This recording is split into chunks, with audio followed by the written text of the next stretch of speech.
Meno accorti perché pensavano di averli dimenticati da una parte. Ci vorrà un'altra udienza fissata per il 23 maggio prossimo per la remissione ufficiale della querela, ma di fatto la vicenda che ha portato davanti al giudice di pace i coniugi Tezza di Longarone è già finita.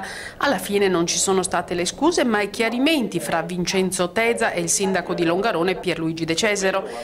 Vincenzo Tesa e Carolina Arzentona erano accusati di aver tolto danneggiandoli 4 cippi in marmo durante i lavori di ristrutturazione del cimitero di Fortonia a 40 anni dalla tragedia del Vajont. Era il 16 luglio 2004.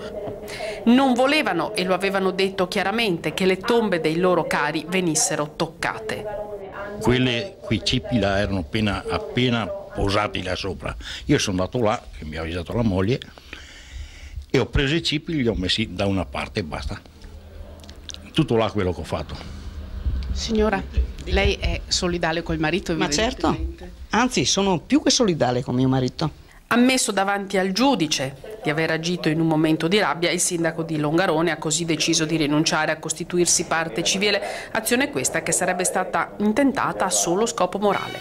L'intera vicenda e nel complesso l'intero dramma del Vajont è stato seguito da una giornalista milanese che ne ha ricavato anche un libro. Tutta una serie di scandali, prevaricazioni che sono avvenute dopo e ho scritto un libro. E attorno a questo libro si è formato, diciamo, una specie di gruppo di superstiti e non, anche di cittadini che stavano magari a Roma, a Salerno, eccetera, che hanno deciso di solidarizzare e dimostrare la loro vicinanza con i superstiti. E una delle iniziative che abbiamo preso è quella di chiedere formalmente allo Stato che vengano fatte le scuse da parte per le 2000 vittime che ci sono state.